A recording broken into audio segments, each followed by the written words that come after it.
And the road becomes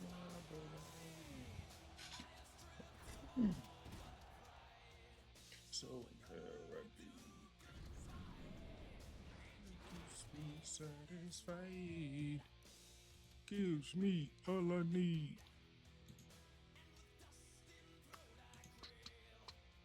Only knowledge deem us safe. No.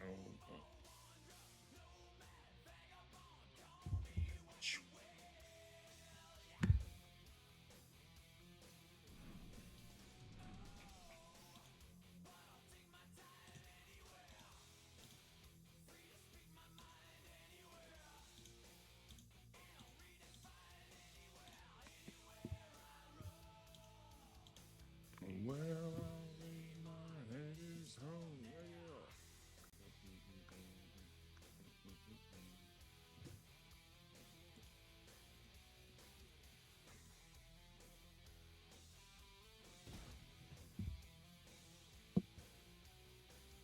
Yo, happy anniversary, partner. Appreciate it. I didn't even realize it was my anniversary of streaming. What are the chances?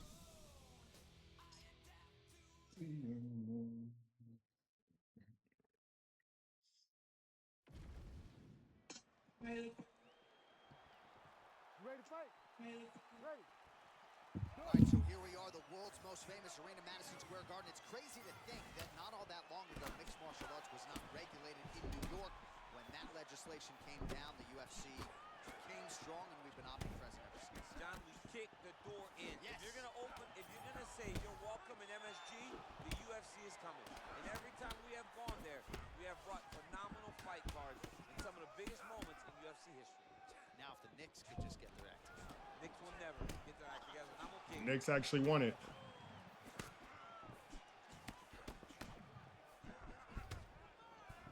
Lands a beautiful leg kick. Oh, how good is this? 1 minute into the fight, and we got a full-on brawl. These guys said that they were going to point to the center of the octagon and they were going to fight. Did I believe them? No. So right now, I am so wrong. They are doing exactly what they said. Fuck. I have no ground game. Did you watch the draft? I did, and I got some thoughts about it. It wasn't bad. I actually enjoyed it. Let's see how successful he can be following that game plan. Knee on belly, big strikes landing here. Motioning for his opponent to stand back up here. Oh, and a cut has just opened up on his forehead. We'll keep an eye on it.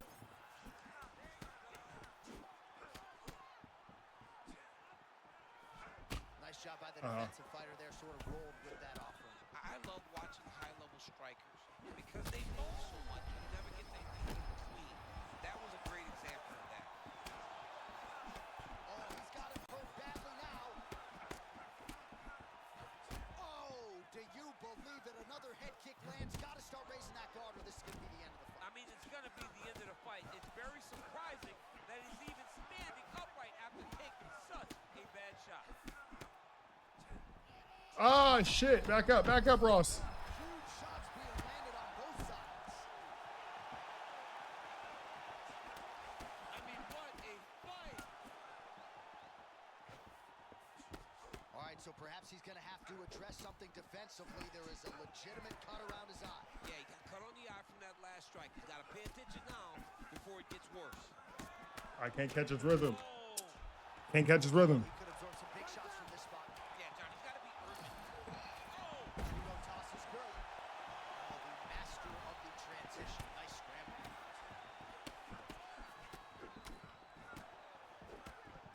45 seconds remain in the round.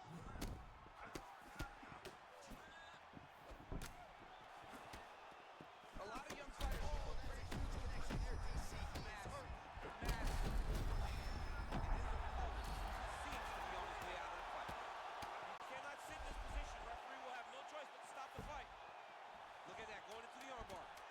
Ooh, that's tight. I'd be taken. It's starting to get really tight in there. Oh, there's the horn at the end of the round. So the fight Yeet. is down to submission. You think about streamer university? There's no way I'm going to streamer university. I have a wife and kids. Are you kidding me? Like, I'm not doing none of that. What am I going to do? Hang out with a bunch of kids all day trying to make content? That's ridiculous. I found my niche. I found my lane. It might be slow, but I'm sticking to it. Too old to be trying to run out in the hell no. No way, bro. All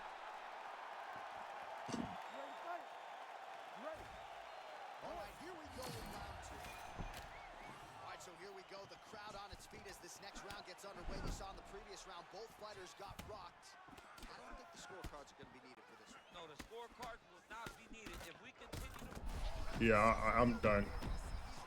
I'm done. I can't get away from this dude. I'm done. Oh, you on for real, for real. Oh, yeah, bro. What am I going to do? Go kick it with fucking Ray, Yana, freaking speak. Like, I don't even know who go. I'm too old for that shit, bro. Not kicking it with anybody half my age. All right, so there he is, the man of Half the people at Streamer U are like semi-popular anyway. I'm sure they're more popular than I am, but I'm not. It's just not my speed, bro. Maybe if there was a different type of streamer university for people similar to me, like athletes or some shit. I don't know. But I just don't see myself running around LA with a bunch of 20-year-olds. I'm 35. I'm not doing that shit. I'll play one more. Fuck it, why not? Prestige fighter, nice.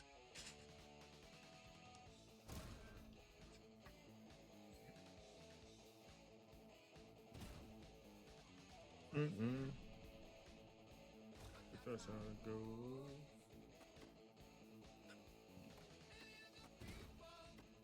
Oh, I gotta do this shit over again.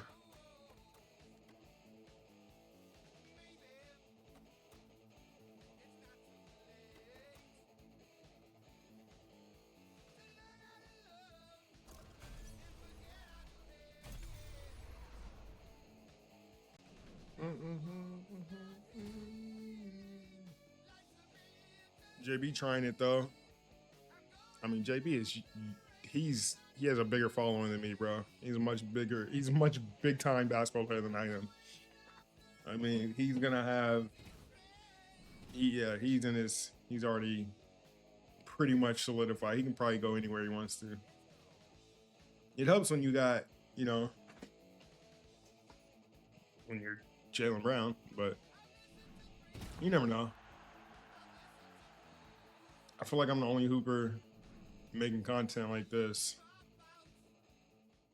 He's kind of using it. It's kind of like how Draymond Green is using his, just kind of recap after games, give you the inside of whatever story the media is spinning. So, good platform to do that though, especially if you pick the right moments right after a game. It's gonna be tons of people tuning in. I feel like there's a shift going on between like the older generation who get their media from TV and the news, and there's like a whole nother generation coming up that's getting their information, their media from streamers, content creators, YouTubers, stuff like that. So, oh, already. here tonight, and you can expect these Brazilians to be early, to be loud, and to get behind their fighters as usual. Every time, I mean, they're loud. They're behind their guys. Why am I so much slower? Hell, the Brazilian fighters with some of their greatest accomplishments, some of their best performances to date. Dog, why am I so slow?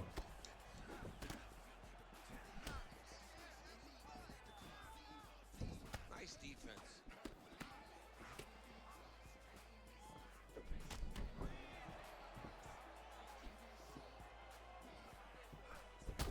Ah, caught him out the air. Just explode before he starts to fatigue himself. Because every time he goes, it's a massive explosion.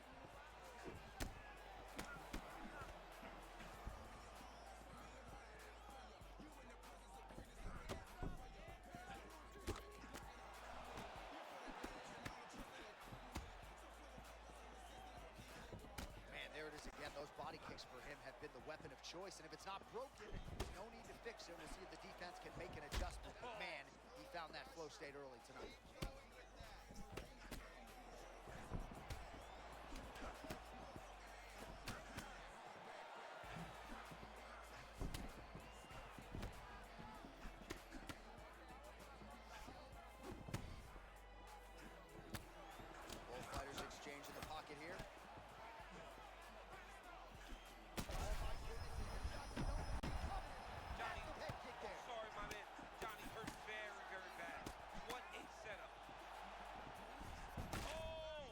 I don't know what's going on right now.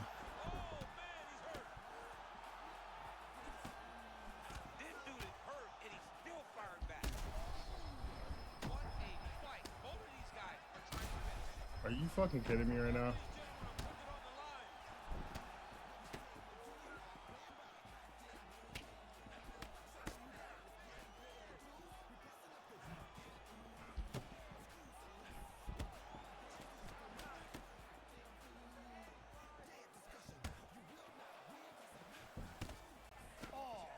Perhaps an overreaction from the booth, but that body shot looked pretty nasty. John, you can tell that dude was starting to do some damage. Dude better start tucking his elbows.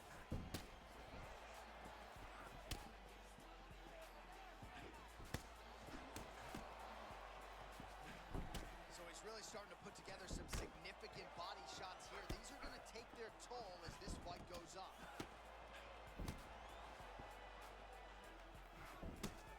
Oh, man, looks like he ate another body shot there. Can't absorb too many more of those. I mean, you can tell that he's starting to feel it right in the midsection. He better start to tuck those elbows. Oh, that's the biggest shot of the fight thus far. How's his opponent still I standing? mean, I have no idea. This fight is supposed to be over. And it might not be over now, but it's going to be over very soon. All right, we might be going to the film breakdown if I don't come out. So what the hell is this, bro? Why is my guy slow all of a sudden? 10 more seconds, that likely would have been. All right, so there's the end of the round as we show you some of the highlights. Why is music playing? This game is so buggy. I like UFC, but it is so buggy, bro. All right, round two.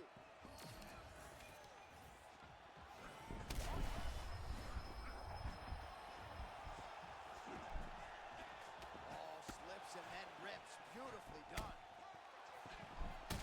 Nice strike by him there and perhaps opened up a cut. Yeah, he's bleeding now. Yeah, open up a cut. It's not bad, Oh. right? It's not a bad cut.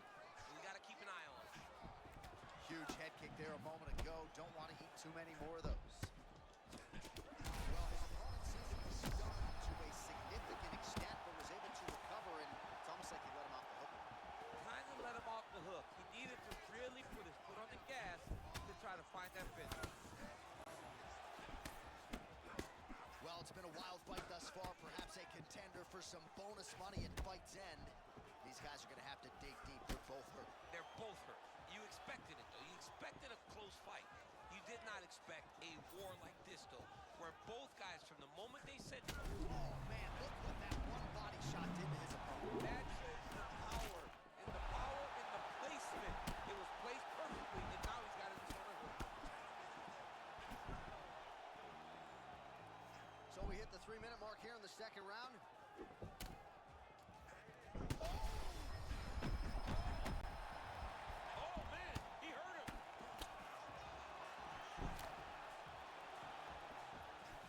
Oh, my gosh, that hurts to watch. Another body shot gets through. You better protect that midsection.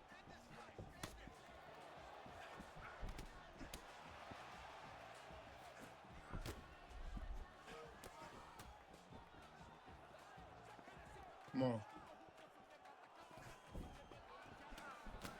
Some damage being doled out, and now some swelling upstairs on his opponent. He's not moving his head effectively. He's trying to be face first. Look, you don't have to prove how tough you are. You got to move your head. Be active. Don't be reactive in your defenses.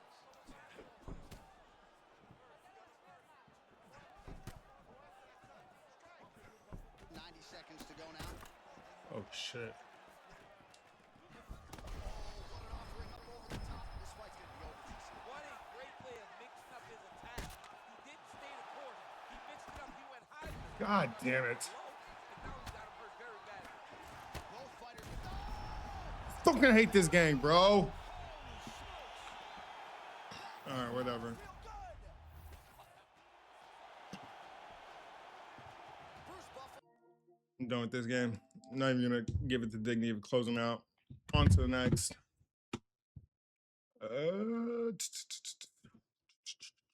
Actually, let me pop up another one.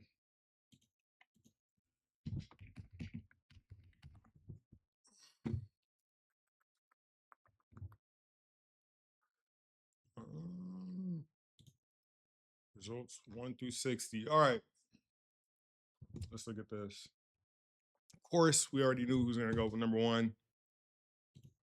I mean, how many times did you see anybody saying that anybody else is going to go number one except for DJ? Like at the beginning of the year, before we figure out where the ping pong balls fell, it was like, oh, could Darren go? Could Cam go? Could Caleb go? But I think as we realized who had the number one pick, it just became unanimous that AJ was probably going to go number one, which is dope. I mean, I get it. I completely see it. He looks like a generational talent. But let's see how it went. Right, I got grades. I know I got some grades. All right. Anyway, so we got AJ going number one to Washington. Darren Peterson going to the Utah Jazz. Cameron Boozer going to the Memphis Grizzlies.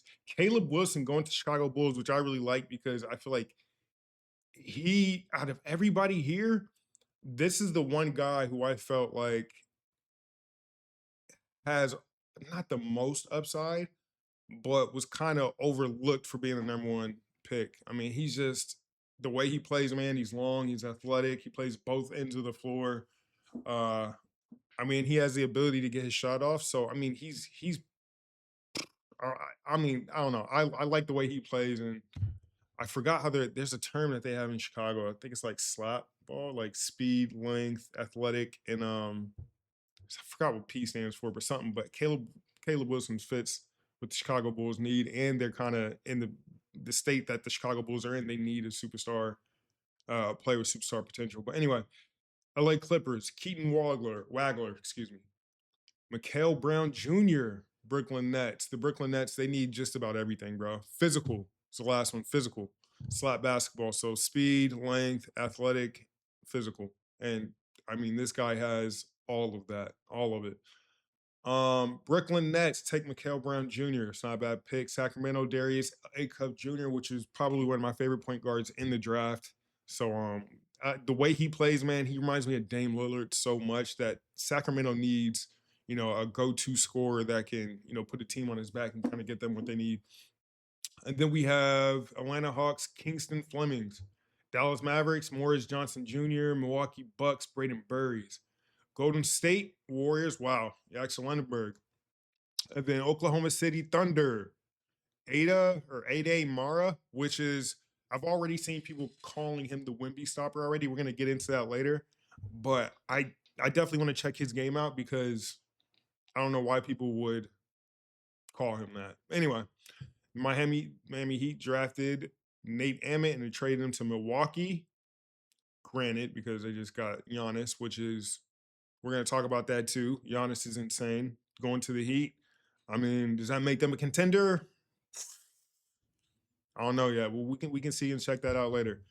Charlotte Hornets drafted Hans Steinbach. He went to Washington. Shout out my UW Husky. Chicago Bulls got Daley Swain, excuse me. Memphis Grizzlies got Bennett Stritz. Traded to OKC. Wow. Got another pickup for OKC. And then they drafted Ibuka Okori from Stanford, then traded him to Memphis or to Detroit via Memphis. Charlotte Hornets get Christian Anderson, Texas Tech, Toronto Raptors, Alan Graves, San Antonio, Jaden Quintons. This guy right here, to me, looks like he could be one of the steals of this first round, not based on his athletic ability, but just simply he fits well with the Spurs. And I'm going to talk about this later where sometimes it's not always about being drafted as high as you possibly can. If that means you go to a better team, not a better team, but if you go to a team that actually you fit and the team needs what you do, that might be a better fit than just going as high as you can, because not always being, the highest drafted player, it doesn't always make sense. It comes with a lot of extra pressure that you don't think about. And if your team doesn't have all its ducks in order, it can make it incredibly difficult on the player to go out there and perform. So it's, to me, it's about always finding the right fit more so than just going as high as you can. It makes it, easier for your start in the league. But yeah, Jaden Quintons, I want to break his film down because he's a monster. And then Kareem Lopez from New Zealand Breakers traded to Memphis. So Memphis is slowly trying to get some pieces. Philadelphia gets LeBron Fillin Jr. I keep hearing this name. I heard somebody in the chat bring him up. We can check him out too. And then Atlanta Hawks draft Zuby Elafor. I don't know how to say that name. But he's from St. John's.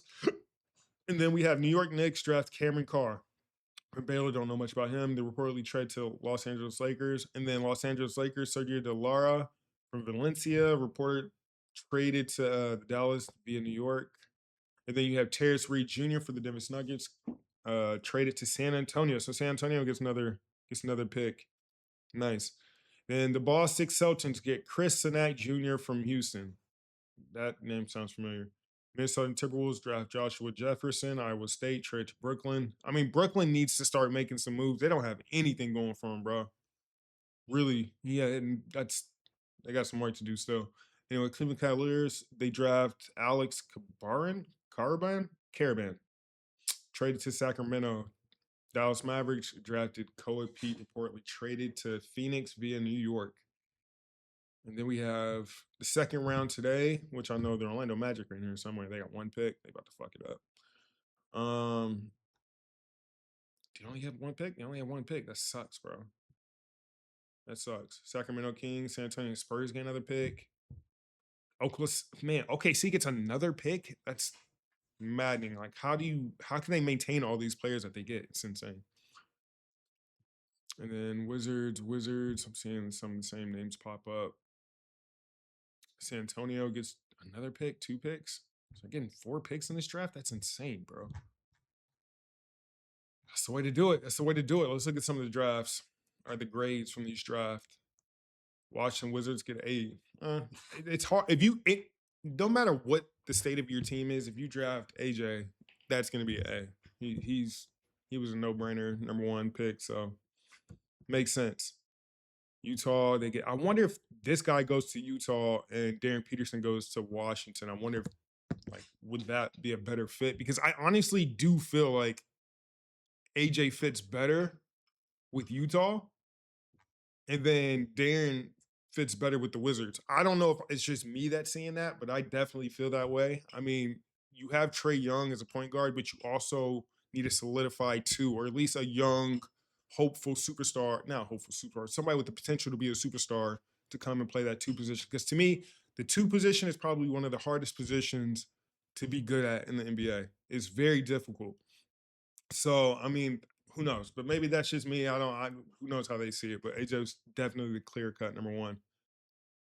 Utah got the best fit for the roster out of the top 4 picks in the draft, and there's plenty of people around the league who would argue that they may have been drafted the best player, and that's what I said too. Like it's very close between the top 3. Going to last season, Darren Peterson was the guy on top of everybody's draft board. He was seen as the most explosive athlete in the class and the player with the highest upside. His 1 season at Kansas did not play out like he or the Jayhawks envisioned, but multiple NBA teams talked to him and looked at his league medical records or evaluation and came away largely unconcerned about his future. That's good, because he wasn't playing a lot, and I was wondering what the reason for that was. And I didn't know if he was hurt or not, but if they're saying that he's good to go, then that's probably going to put a lot of people's worries, to rest. But anyway, where we at? And he came away in large service. Pairing Peterson with Keontae George in the backcourt, Larry Markkinen, Jaren Jackson Jr., Walker Kessler, and the front line makes very good starting 5. I mean, it's not bad. Yeah, and I guess you could see if you had AJ DeBansa, it would have been he's not going to play the 2. He's not going to play the 2. He's not going to play the 2. He's not going to play the 2. So I guess, yeah, it would make sense to take Darren Peterson, because you definitely need a 2 guard. Well, we'll see how that goes. The Memphis Grizzlies, they get Cameron Boozer. Memphis has a vision for how it's going to retool his roster. Boozer is a perfect fit and the crown jewel for it. The Memphis front line is now Cedric Howard, Boozer, Zach Edey with the Lopez coming off the bench. That's a foundation you can build around. Boozer just does everything well, can score it inside and out, has elite footwork, a good screener, can get you rebounds, defends the paint, and most importantly, just processes the game at a fast and high level. That's the biggest thing for young players to get acclimated to. It's not like the skill stuff. The skill stuff, we all have going into the league, and gradually you'll start to get better and, kind of refine your skill set. But the hardest thing for young players to do is make quick decisions at a high speed. Like, things happen in the game so quick that it's almost instinctual, and you can't really always like probe and try to like make your mind up of what you want to do, because that time it's like it won't work. So the more you can like process the game at a higher speed, it's just the easier and the more slow down it is for you. And it helps a long way too, because then you start to play off of your instincts and your natural ability, and the game starts to flow. But if you're starting to, even if you have the biggest skill set, if you're just not mentally ready up here, you won't be able to use any of that on the court because it's happening so fast. So for him having just like the IQ and just the ability to play fast and at a high level makes all the difference. Even if he doesn't have, the best jump shot, the best handle, whatever it may be, which it sounds like he does, he's going to be okay regardless.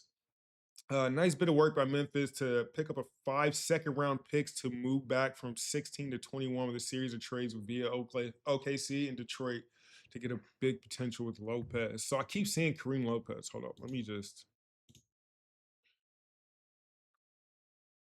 Uh,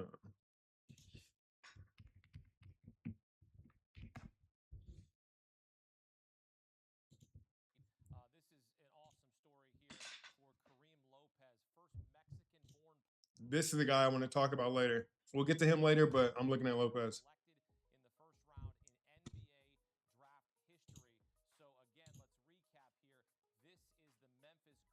From Mexico?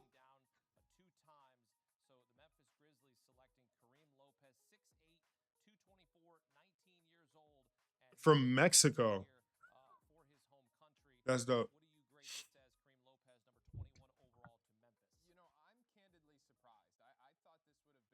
They got any tape on him? I need to see some film. Talk is cheap, especially from analytics or analysts who never played the game at a high level and who are just going out here and looking at the numbers. Yes, you can get a lot of what a player does from looking at the numbers, but there's also just an eye test you need to see on the court that he needs to pass for me to feel comfortable. Be like, yeah, he's gonna help. I could put him in and he's gonna figure it out. Oh, okay.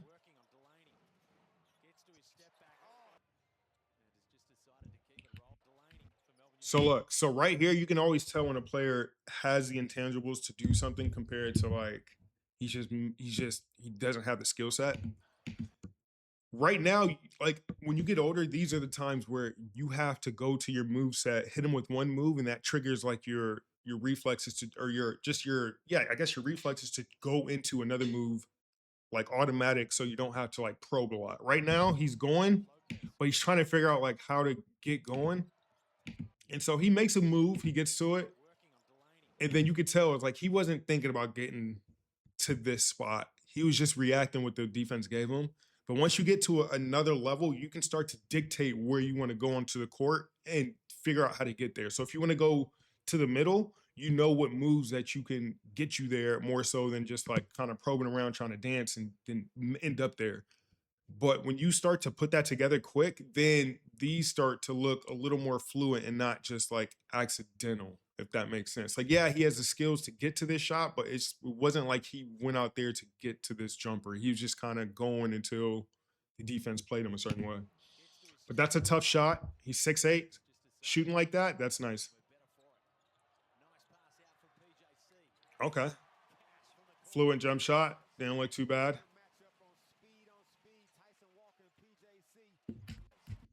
I like the jump shot. It's not like the quickest, but I mean, the form is there, the base is there. I mean, nice release, nice flick of the wrist, and then the ball's just a swish. So the mechanics are there.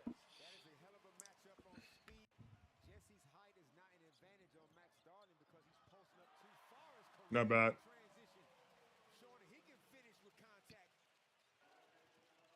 Okay, so he handles the ball in transition a little bit. A little push forward.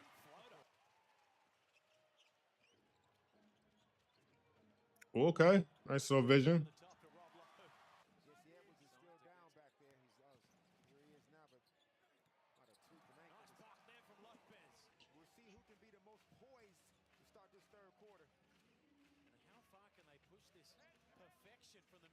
Tough. Got to that a couple of times. Ooh, tough.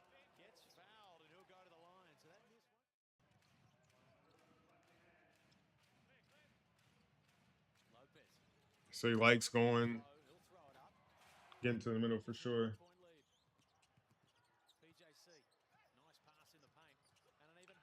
He's not like crazy athletic. He's not super quick, but his size, his pace,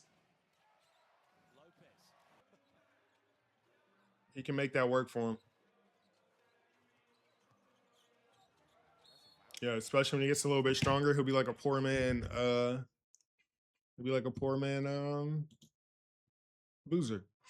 All right, Caleb Wilson, Dalen Swain. Yeah, I keep saying that wrong. Last time Chicago drafted a North Carolina star near the top of the NBA draft, things worked out pretty well. Nod to MJ. The Bulls hired Thiago Splitter as a coach in part. He showed a real player development skills in Portland. Denny Obvious, Scoot Henderson. Yep, that's what you need, especially for young teams. It's all about getting the right coach. So I agree with this hire, Thiago Splitter. And now it gets to put to the test. Wilson was the only pick to make it out, or pick to make four out.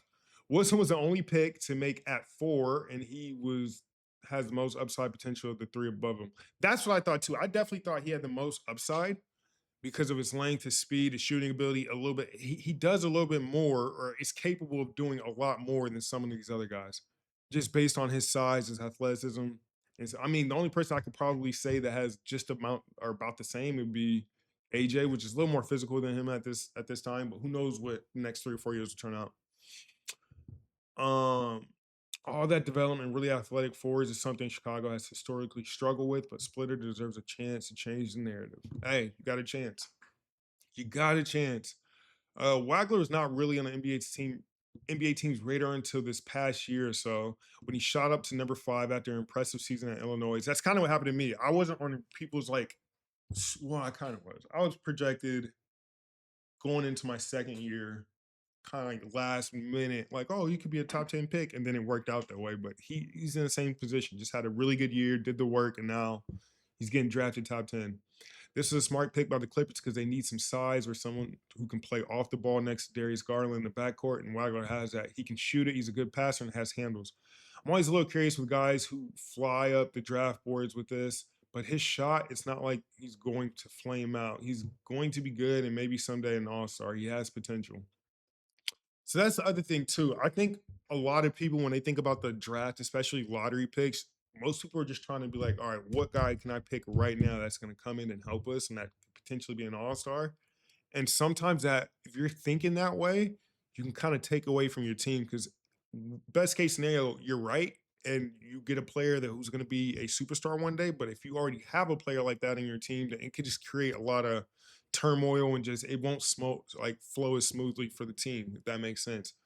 But if you get a guy that is going to fit your team like a glove, that might be almost more valuable than the guy who's just going to be, all-around player, not all-around player, but just a really good player in his position that is just going to cause you to ask yourself, do we go this way or do we stay on the road or do we just add more to our team? So it's a good pick for the Clippers. We'll see how it works out. Brooklyn, they get an A. Mikhail Brown Jr., Joshua Jefferson, number 28. I admit my bias here. I'm higher on Brown than most, and I think the combination of pace and shooting and vision is built for the game, or more of an open game in the NBA. He's gotten stronger and makes better decisions at point, but Brooklyn is a great fit.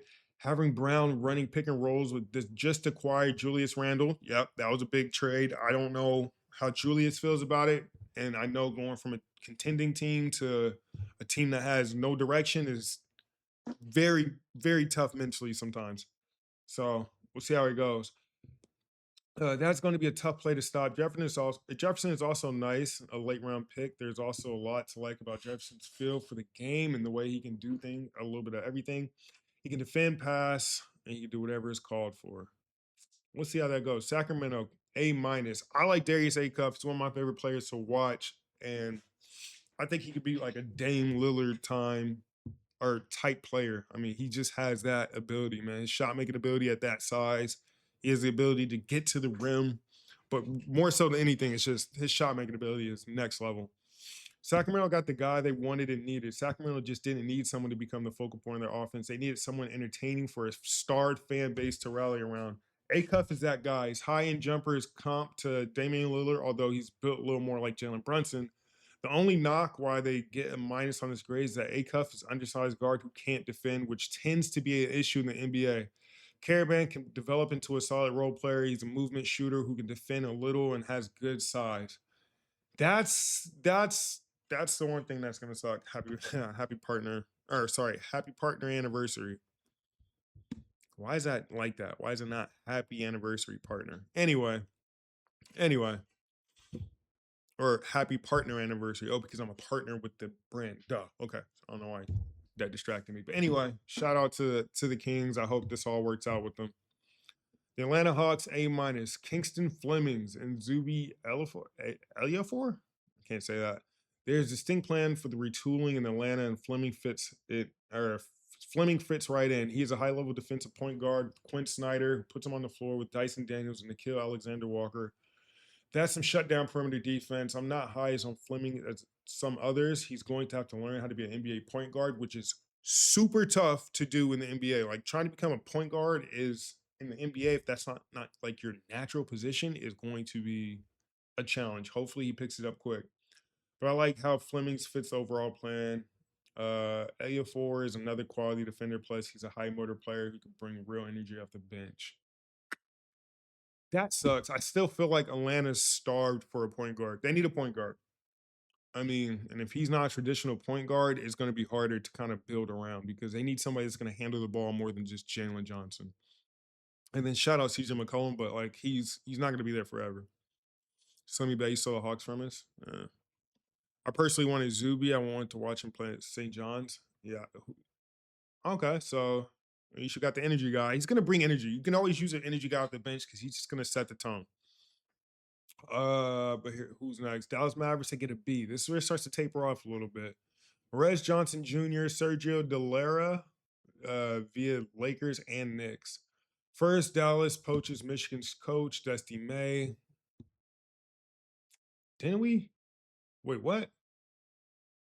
I thought Dusty May signed with. No, that wasn't Dusty May. It was somebody else. Sorry. First Dallas poaches. I'm thinking Dusty May signed with the Orlando Magic, and it was somebody else. It was from the Spurs. But this is a name that I've seen them when they were trying to see who they wanted to head coach. Anyway, first Dallas poaches Michigan's coach, Dusty May, and then they try to draft one of his stars players. That duo just won a national championship. Dallas needs defense along from the front line, and Johnson 6'9" is the best defensive forward in this draft. Really? I want to see what this guy can do. What's the name? Rez Johnson. Let's see what his defense is like. C+. I give him a C+. That sucks. So the Dallas Mavericks. No, I don't want to see somebody else's. I want to see my own. 6'9", 250. Good God, he's like Jalen Duran. He's 20 and a sophomore, 13-7, 1 assist, 0 points, 1.1 blocks. And he shoots a 3, not too bad. Okay. I'm interested. And he did this in 25 minutes. Uh-oh. Ooh. Oh, that was on Boozer, too.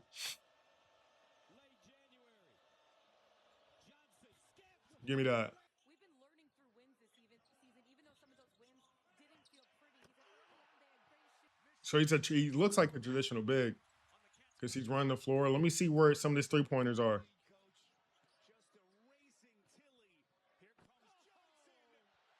Just a big dog. It's like an old school big. Everything's just rolls. Like Jalen Duran. See, to me, when I'm drafting players, not that I've ever drafted a player, but if I'm looking for talent on a team I need before, especially if it's not like the top 10 pick, I need to start looking for role players or guys who can come in, play their role, and make an immediate impact. Bigs like this, you can just tell, hey, roll hard, set screens, rebound, play tough. Like, that's all I need you to do, and you can find minutes because then you don't have to worry about this dude like, oh, I need my touches. I need to take 10 shots here. I need to get my scoring opportunities in the low post. Nah, none of that. You know your job, you know your role, play it, and it will make our team roll even more efficiently. And so who are we talking about? Who he just end up with? Dallas? Yeah, Dallas needs this. Dallas needs this.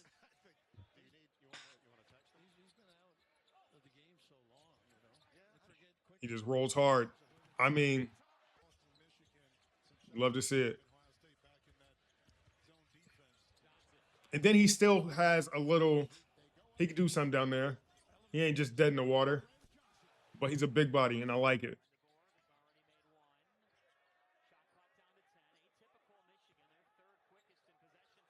Tough. Footwork is solid. I like what I'm seeing. Yeah, could you imagine him and Cooper Flag on a pick and roll? I like that. I like that. It's not bad.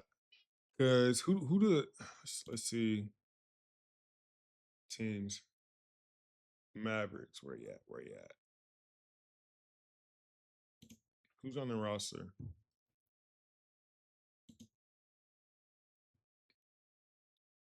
He's getting older. This is the guy you're going to be playing your starting minutes for the most part, splitting it with him, maybe 6'11".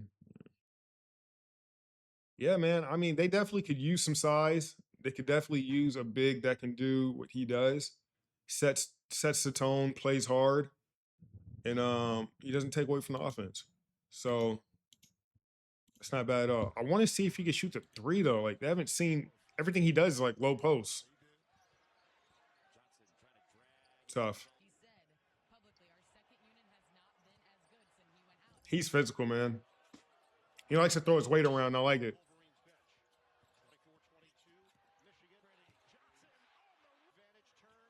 He looks taller than 6'9", or is that just me, bro? He looks like he's like 7 foot out there, but he's 6'9". Tough. Yeah, he's a old school big. He must have taken like 6 threes and made like 2 of them or 3 of them or some shit. Cause I don't know what they're talking about. He's shooting threes.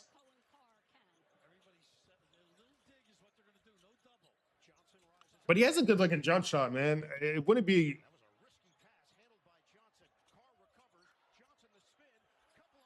Tough.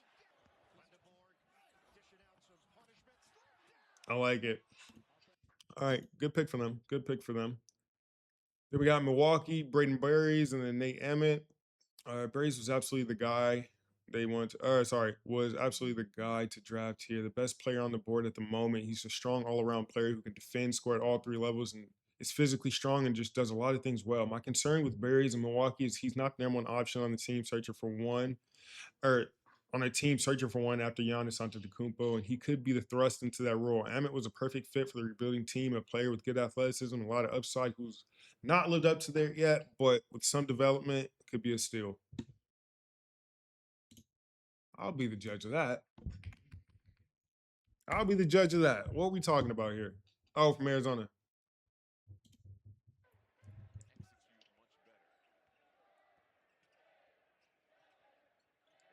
Hey!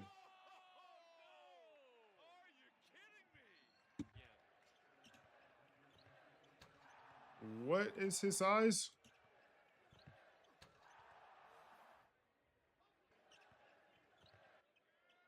That was tough.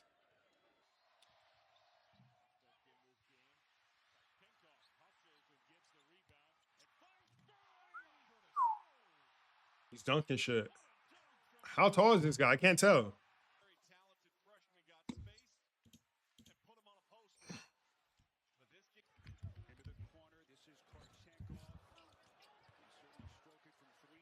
He's 6'4".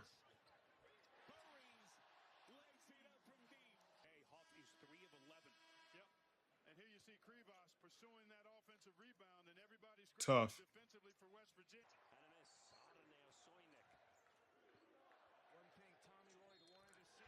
So this is one of those situations I was talking about where it's like going to the right fit is a lot better than being thrust into a situation where a team doesn't really have any direction and they're just relying on you to just figure it out. Not to say that, you know, he can't do it or it'll be bad from whatever. It's just a lot tougher to figure it out when you're the one that's taking all the reps and you don't really have any, you know, direction or leadership or even like a mentor that can come over here and just say, hey, this is how, you know, we do it at this level, or this is how you score at this spot or in this position. This is where you can get your offense from, whatever it is. So that's going to be a little tougher to do being 6'4", 6'3". Is going to be, you know, he definitely has the skill set to do it, and he's definitely the best player to take at the time. But at the same time, it's gonna be tough, man. When you have those teams that don't have any direction, it is harder to figure out the NBA game more so than when you're on a good team who has a way to play, who's figured things out, and they just can teach you and show you the ropes. You start to learn it a lot quicker and a lot faster. So tough situation going to Milwaukee, but he'll have opportunities to learn and to get better. It's just how he approaches it. And he's athletic enough.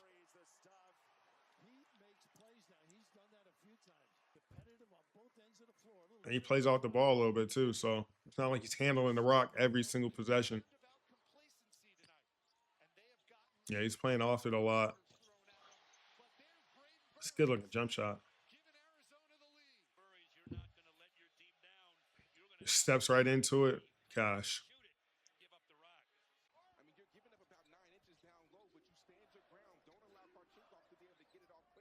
They're going to go get him? Nope. Tough.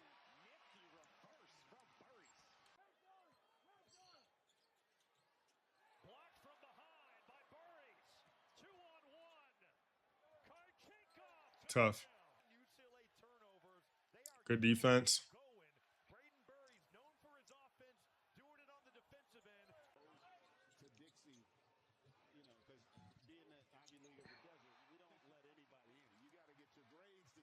Yeah, he's just a solid player, man. He's going to have a lot of opportunities to go out there and prove his worth. Yeah, so Lundenborg goes to the Golden State Warriors and they give him an A. Nice.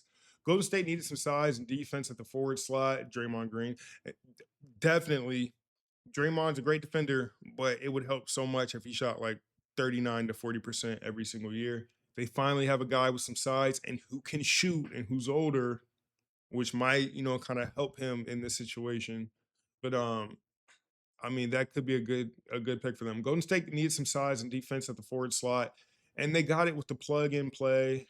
Lindenborg, who's almost older and 24, but comes into the door, the NBA ready, both as a quality defender and someone who can score in a little flow of offense. Lindenborg can help the Warriors win and now be a part of the future. That could be a good pick for them. That could be a good pick for them. Him and Ryan Reynolds and Hero should be cool. I heard that, bro, Hero might not be staying in Milwaukee. They could be listening to trade offers for Hero. So I just stay put. It might not be, you know, a guaranteed thing that he stays there. So that is still it's still a lot of summer left, man. And free agency hasn't started yet. So we'll see. We'll see. Oklahoma City Thunder. This is one of the teams I wanted to get to. Ade Mara, Bennett Stritz via 16 via Memphis. Two very smart picks from by OKC. Good young players who need a little development, headed to maybe the best player development in the league. It's not accident the Thunder took Mara on a team that already has Isaiah Hartenstein and Chet Holmgren. They have seen Victor Wembanyama up close, and now they know they need all the bigs that they can find to beat him. Stritz is that kind of guy who may not play as much as a rookie for OKC, and suddenly explode on the scene in his second season. He can shoot, and he's an unflappable floor general. Both Mara and Stritz are going to thrive with the Thunder. Now, this is the guy, and like I keep hearing this. I keep hearing this. This guy could be a Wemby stopper. And I'm just like, what makes you think that? It wasn't like Wemby was just back to the basket posting up. Yeah, he did a lot of that. He did get around to the rim in a lot of the games, but he still was fucking the bigs up from deep, from 3 levels. Can this kid guard from 3 levels? Yeah, he might be a great rim protector. And honestly, that's what you need if you have, you know, a guy like Wemby that you have to go up against 3 or 4 times a year, especially if you get him in the playoffs. You might need to close down the paint and then just make him live with taking tough contested 2s and 3s. But I would like to see, you know, how much this kid can really come in and help. That's too much. That's just I'm not watching that grainy ass footage. Are you crazy? Whatever. 7-2 is crazy though. Nice. And he moves well too. One of the things I look for when I see a 7+ like big man play, how well does he move? He could be 7'4", but if he can't move worth a damn, it's just like he's not even worth having out there. I need a big that can move, can run, is quick on his feet, light hands, and then can move. Like that was not a bad lob, but the lob was nowhere near the rim. He had to literally go and get it backwards and then finish it. For most guys at 7'1", like they can't really move that well. They move like giants. To see him have this, it's pretty good.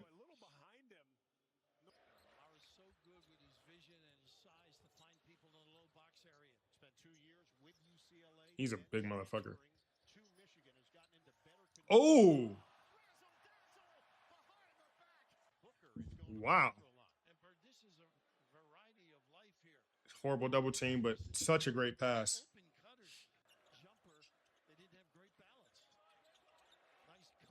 Oh, again. He got that on tap. Okay. I like that.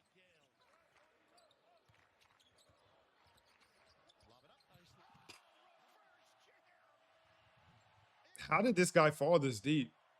Just a nice little open roll, get it to the middle, drag people. In that case, Dent, and find a big fella. Look at those arms.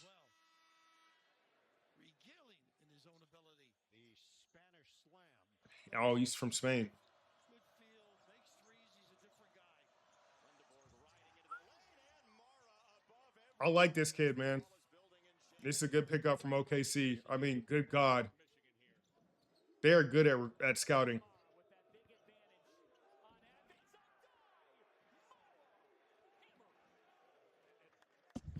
I could definitely see him, you know, learning things his first year, and then the second year, you're just like, where did this kid come from? I mean, he definitely reminds me of like he has a better offensive game than Isaiah Hartenstein. I mean, from at least from this standpoint, I mean, granted, Isaiah Hartenstein has gotten really good over the years, but he has that push floater that he's really being known for. But this kid, man, he's throwing his weight around. He's moving well. I like it.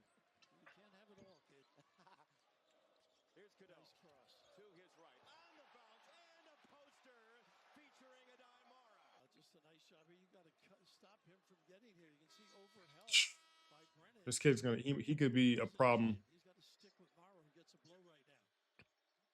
He's a good shot. And he runs well.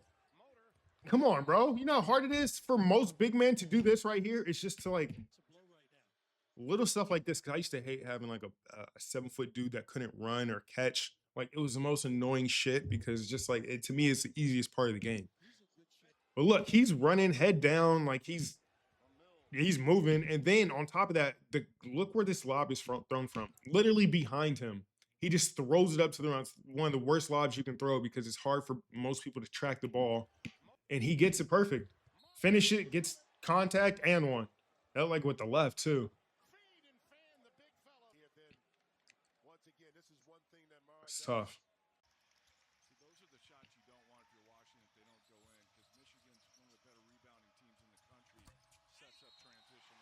Yeah.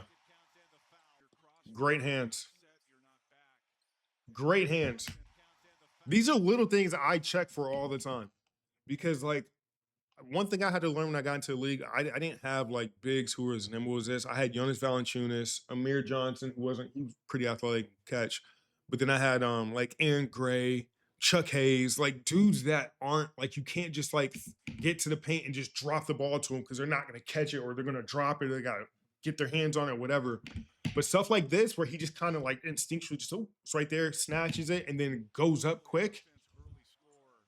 Stuff that you have to stress and teach big man a lot, and he has that. But nowadays, it's just every big man has that, right? Yeah, how did OKC get him? Between him, Hartenstein, and then now Chet Holmgren? Like that's a lot of size. That's a lot of size. So yeah, that's good pick from OKC. I don't know how they keep doing it, man. I don't know how they keep doing it. Charlotte Hornets. Charlotte came into the offseason looking for more size up front and more shooting. Check and check. While I'm not as high on Stopback as the rest, he's an elite rebounder who has good hands, and the Hornets could use that. Anderson should fit in well with Charlotte, and he may be the best shooter in the class, and the Hornets need shooting. Connor Knuppel, the best shooter from last year's draft, now paired with Anderson and the best shooter in this draft. It's a good team building. You can never have enough shooting. Anderson's lack of defense could hold him back. It's always that. It's always defense that is going to keep one of the best players on there just whatever. Anyway, Heinz Steinbeck, he went to UW, so shout out my fellow Husky. Detroit Pistons, Ibaka Okori via trade from Memphis and OKC. OKC needs to add the playmaking to next year. OKC needs to add playmaking next, and behind Cade Cunningham and Okori is a perfect fit in that way. He's arguably the best driving guard in this class, getting downhill and touching the paint almost at will. He's got to improve his decision makings when he gets to the paint and his 3-point shot, but the fit with Detroit makes sense. Who is this kid? Buka?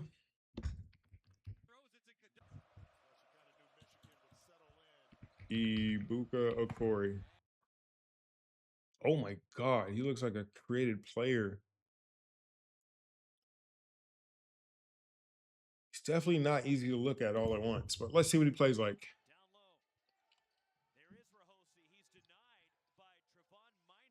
Oh, smooth pull up.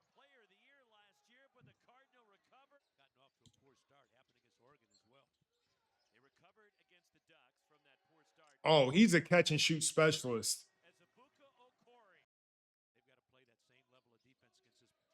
Oh my Lord.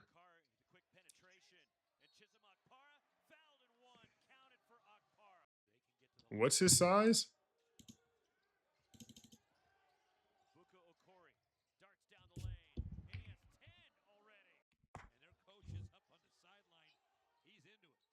He's 6'1".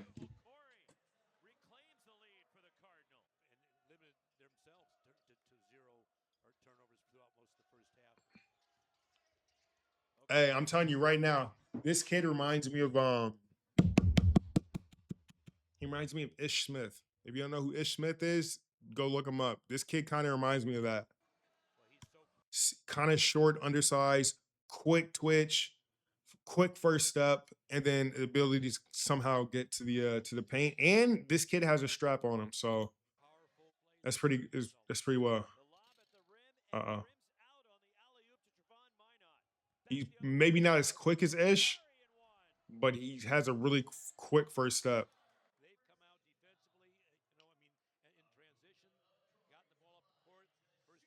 Tough. He's fast.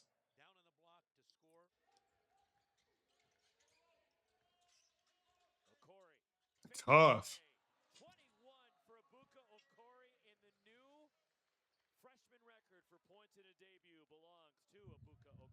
Oh, damn. He had 25 in the first. I like that jump shot.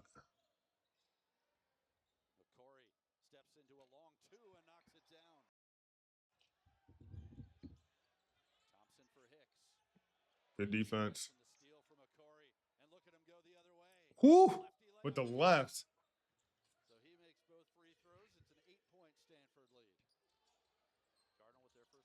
Tough. He can shoot, man.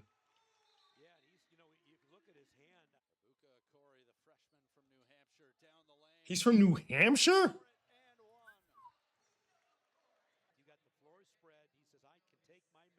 He's good with his left, man. That is so tough, bro.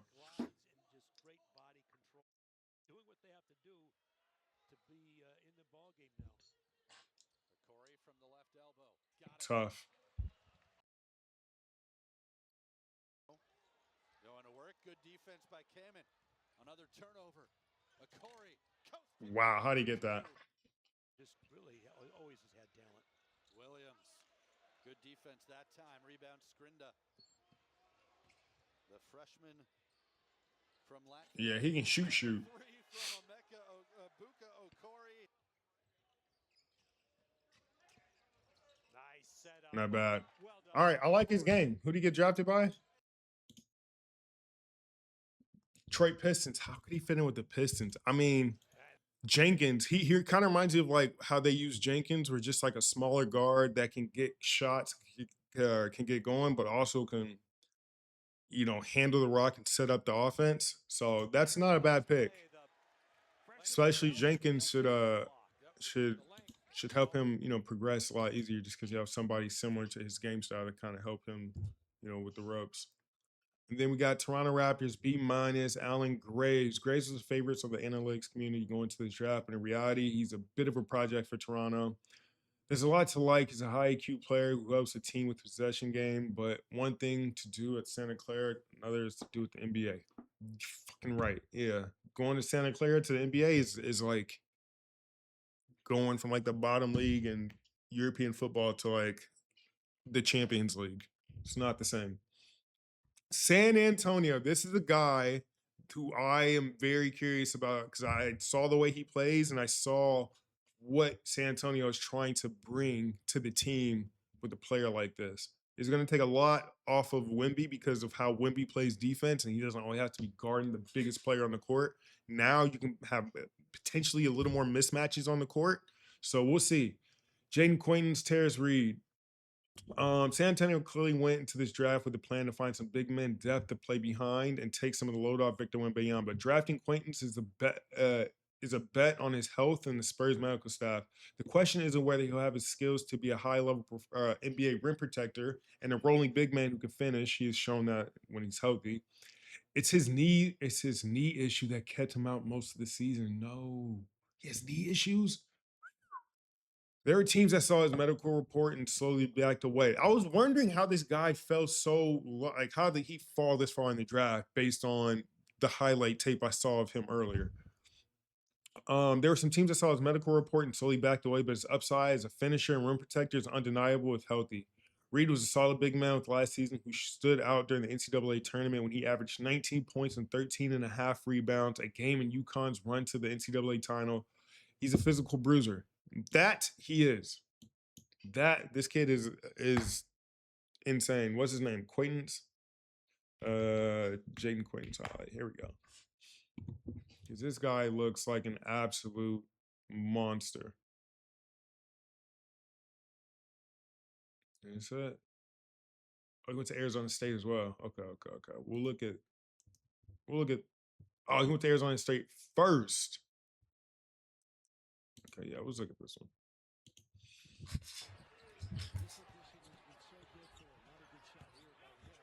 Ah!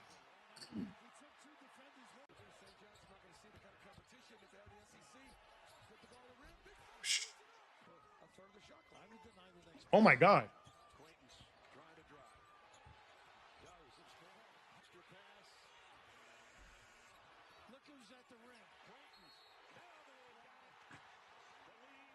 He's a big boy.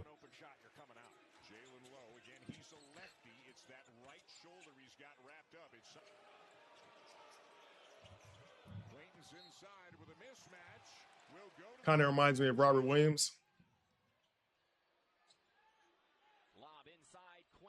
Is that who I'm thinking of? Robert Williams from he played with the who did he play with this year? With Portland? Played with the Celtics.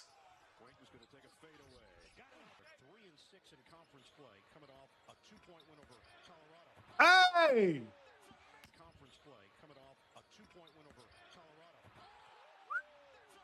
Right, going to your left and then bringing it back with the right is insane. Who let OKC get Ade Mara? Exactly. So just imagine the battles between these two guys, between Mara and Quaintance. He just punched on him. First half was getting every offensive rebound, 50-50 balls, and that is now Texas A&M. Oh, sneak. He's a big dog. A little bit of a travel. Not bad.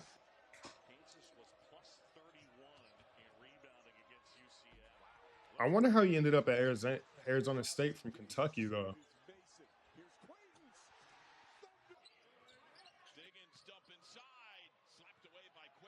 Okay, he runs well, too.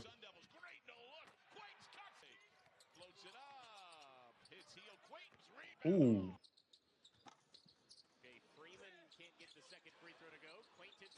Oh, but don't tell me he dunks this shit. This dude's insane.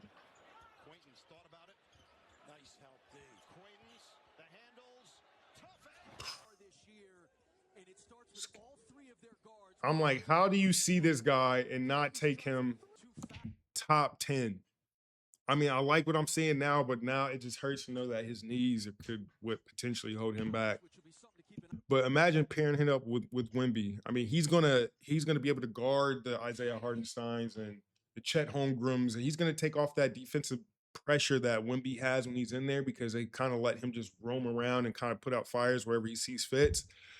But if you have the guy like this and he can stay healthy and he can kind of use some of those minutes, man, just imagine him and Dylan Harper on a pick and roll, or him and Stephen Castle on a pick and roll. Stephen Castle already has such a good eye for finding lobs at the rim, or he's making freaking Luke Cornett look like Dwight Howard at sometimes just based on where he throws some of these alley-oops. So a guy like this, if he can stay healthy, could be a very good pick for the Spurs. Very good pick for the Spurs, man. Hopefully those knees don't hold him back. Who else did they get? Terrence Reed. Let's see what Terrence Reed does. Who's calling me right now? Terrence Reed. And they got this guy who's been really good, Terrence Reed. Hold up. Before this dude looks like another tall mofo. What is he?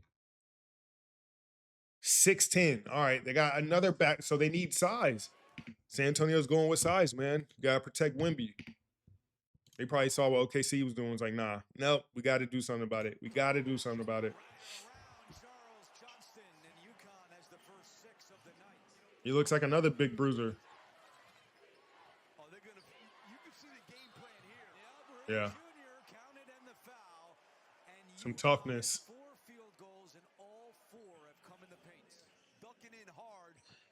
Ooh. This is how you can tell somebody's strong, because I know when you're watching basketball, you can't always tell where the strength is. You can't always tell where the strength is when you have like big men going down here and banging him. But look, when he opens up, bro, look at this first drop step. Look how far this dude right here gets thrown back. Like, that is strength, because it's all right here and it's just like a small turn. For him to go flying backwards like that, it probably just says you need to get in the weight room.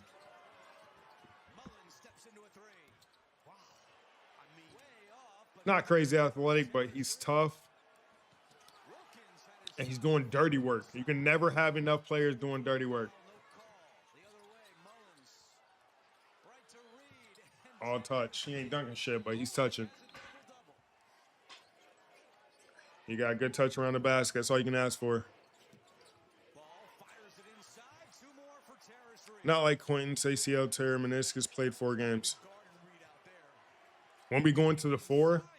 Shit, man. Wemby could probably go to the 3, bro. He's actually a 4. Wemby's a 4, but all the size that they're adding is going to allow them to make sure that at any point in the game, he can play the 4 when he needs or when he wants to. He never has to play the 5 again if he wants.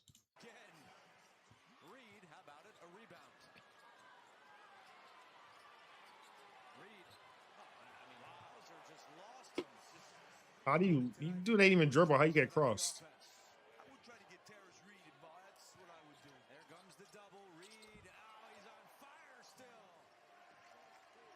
I like him, man. He could be a spark plug off the bench.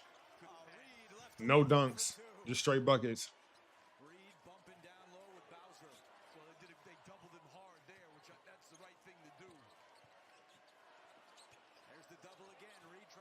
Tough.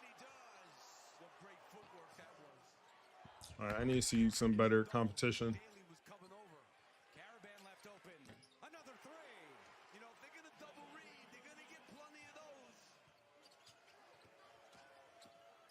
Ooh. I like this pick, man. Are they planning to ship Cornette? I don't know. I doubt it. If anything, I can guarantee you one of these two guys are probably going to spend some time in the G and split their time, and they'll still be able to keep like Cornette, the other kid, Quaintance, Wimby, and whoever else they have as a backup center. They'll still be able to keep some of those guys, but they definitely need to add some size to their roster, man. Because you know how people are going to treat Wimby from now on. They're going to get more size to counteract what Wimby does. So you're going to have to do the same. Get some other pieces where you can have multiple tall lineups out there at once. But yeah, I like that. It's not bad. All right, this guy, LeBron.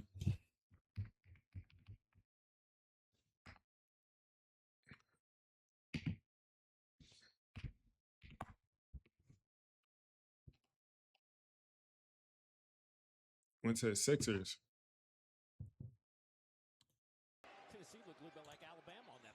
Okay, let's see. Hold on. Let me pull up bro's.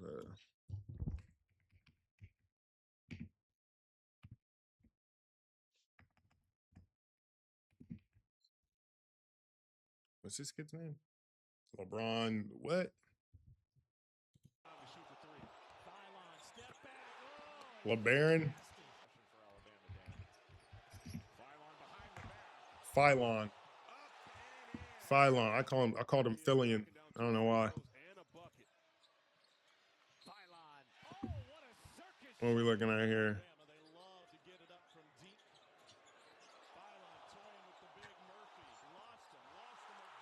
Boys out here styling. 6'3". Tough. No guard has more than 2 points for St. John's. They're going to have to help put some pressure on the guards of Alabama. Step back. Ouch! That is beautiful. And find a quality shot. 2 to shoot. Phylon had the voice that he hits. Phylon with 8 on the shot clock. He looks at the clock. Fends off. You know who he reminds me of? What's the kid? He reminds me of Rob Dillingham. Same size, similar shot making, not the same speed, but he reminds me of Rob Dillingham.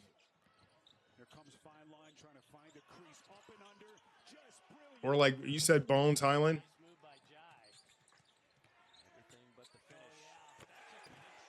I don't know. We'll see how he does.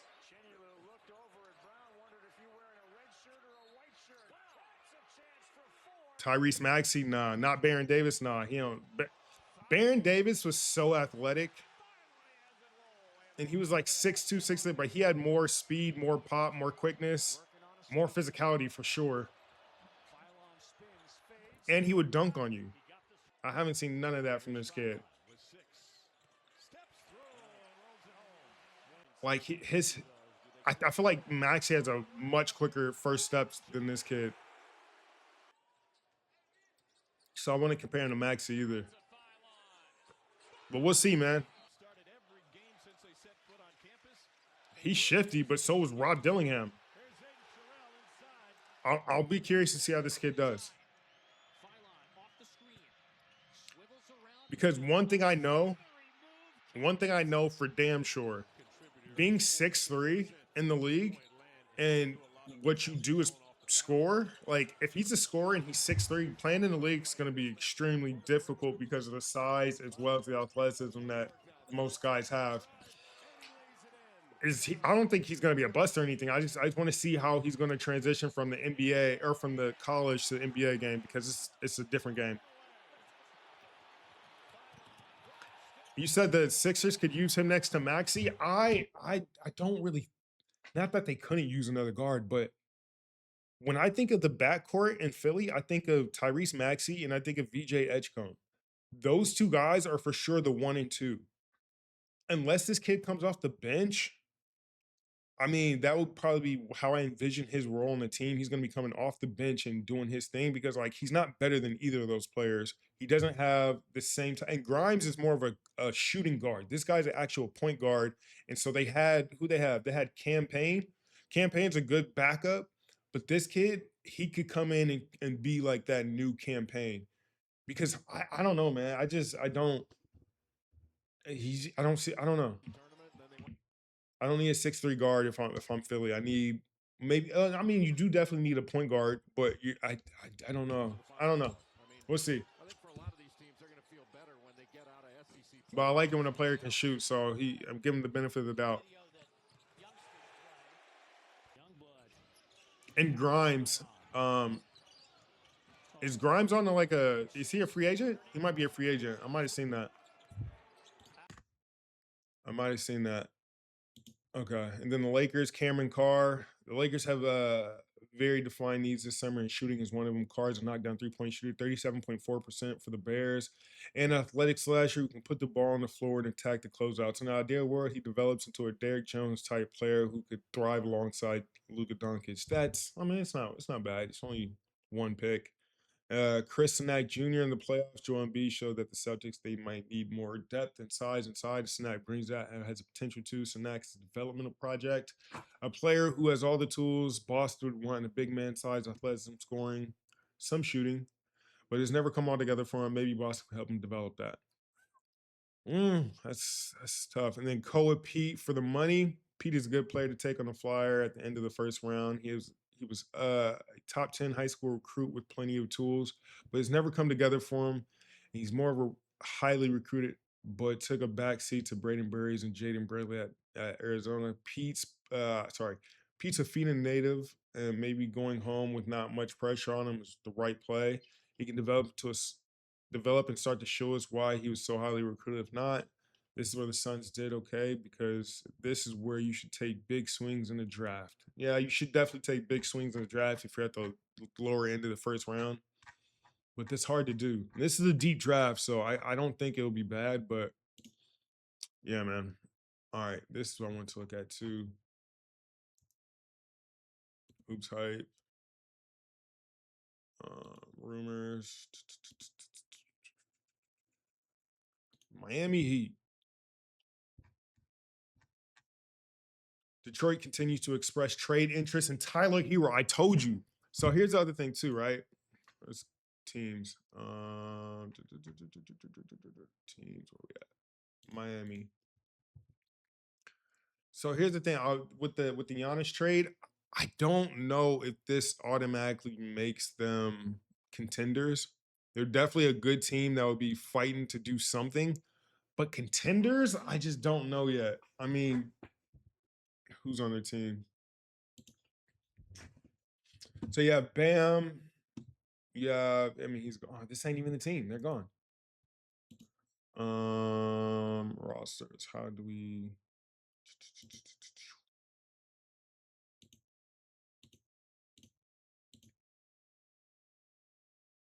Damn, the Magic are on a fat payroll this year. Good God. And then the Heat, where the Heat at?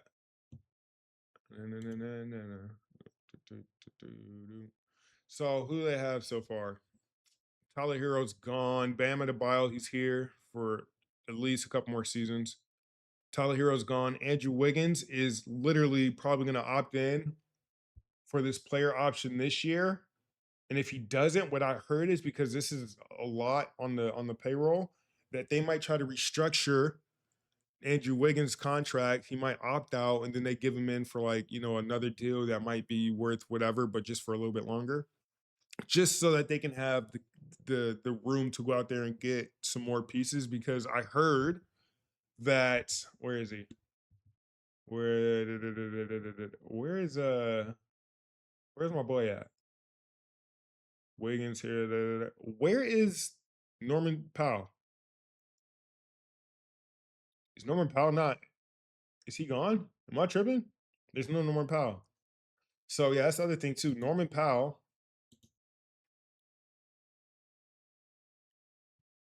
Is he on here? He has to be on here. Why wouldn't he be on here? So yeah, he's a free agent this year. He's a free agent this year, and who knows if they have enough money to bring him back. And if they don't, they're gonna definitely need to find somebody in free agency that can kind of come and do what he did. I mean, he put up 20 this year. And then they also don't have Tyler Hero. So, and then to me, also, they're going to need a point guard because not that Davian Mitchell isn't good. It's just, I don't think that he is the piece that you can get over the hump with at the point guard position. They're going to need a really good backup PG or a good starting PG that can come in and kind of push him to the to the bench. Because I mean, I just don't know, bro. I don't feel like this team is going to be the team that comes out of nowhere and takes down the New York Knicks. Like, I just don't see it. I trade Wiggins to trade Wiggins for a vet. Like, who though? Who would you trade him for? You got to first go out there and see who are the free agents available.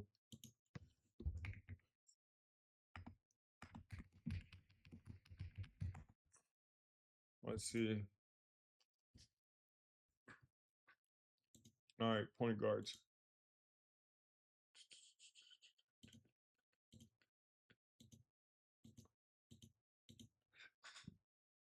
This isn't even what I want to see. God damn.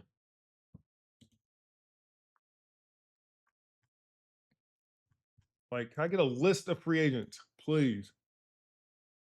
All right. Best free agents out there. It's looking like he's gonna opt in. So Austin Reeves is, I can't tell, bro. Where the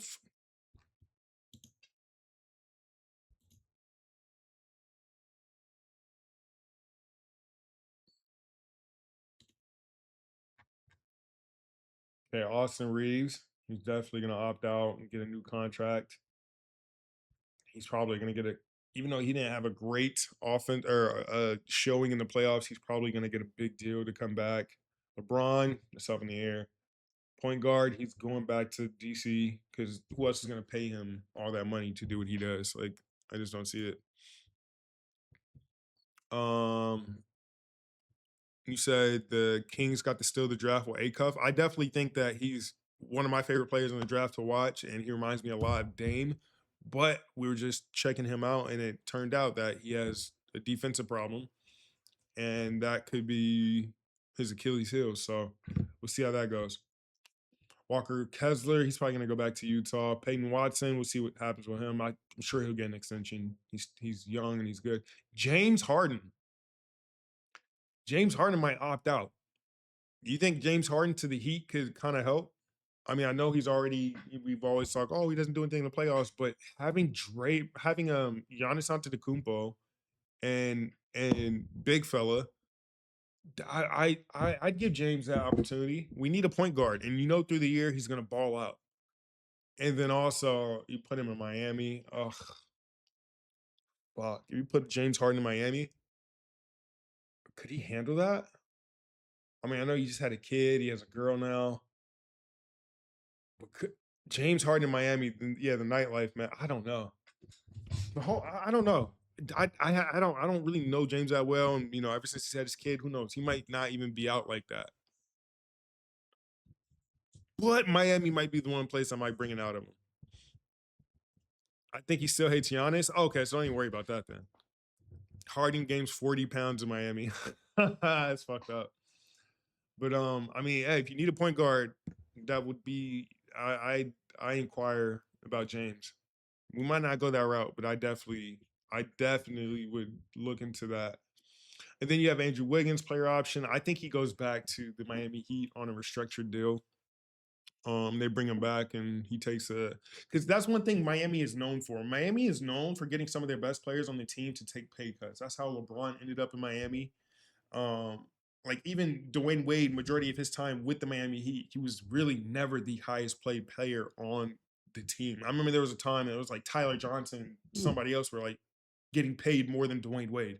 So that's definitely something that Miami is going to ask Andrew Wiggins, like, hey, we really want you here, but we really need you to take this pay cut so we could try to figure some more things out. Wiggy, he might go for that, but who knows, man? Who knows? Draymond Green player option. I'm curious to see what happens with Draymond Green because now they got Yaxel Lundenborg. Do you start to see what you can get for Draymond if he opts in, or do you just kind of be like, nah, we'll just let him have this last year and then let him go on his merry way? I think you might be able to flip something for that, especially depending on how much confidence they have in young, why do I call him Yundelborg? Lex Yaxel Lundenborg. That's such a crazy goddamn name. But anyway, Wiggins made a lot of money his whole career. He could definitely take a pay cut. Yeah, we'll see. You would think that, but a lot of guys don't think like that. Ayo DeSumo, I can guarantee he probably goes back to Minnesota on a huge deal. Didn't that happen though? He already, let me check league alerts because this thing might be a little late. Did he go back to Ayo DeSumo? Did I see something that he got paid already? No. Yeah, no, he is. Yeah, so Ayo DeSumo is signing a 5-year, 112 deal to stay with the Timberwolves. So yeah, he's already with them. Fred Van Vliet, hey, this is another guy. If he opts out, that'll be another guy. I can see him take him in Miami, bro. Bring Fred to Miami, and that might help. You know, you get a solidified scorer, playmaker, a vet, a savvy person who's won championship. Like that would be a good freaking Fred Van Vliet to Miami. Keep your eyes out for that one. Kristaps Porzingis player option. I'd love to see where he would go. I would love to see where he would go. Now I could imagine he goes to San Antonio and pairs up with Wemby. Oh my god, bro. Rui Hachimura, unrestricted free agent. He just had one of the craziest postseasons. I remember I felt like everything Rui threw up in the postseason, he made. How many 6'8" players in the entire NBA have shot 42% from deep in the last 3 regular seasons and 50% from 3 in the past 4 postseasons? That's Hachimura. He's not a good defender, but he doesn't rebound well enough as a power forward, but he has grown into an absolute sniper with the Lakers, and he's not a standstill scorer either. He can create some of his own looks and kill closeouts. So if you're looking for an offensive-minded power forward, he's one of your guys of the offseason. If the Lakers elect to devote their cap space to external players, Hachimura is probably the gettable player at the mid-level. I can see that.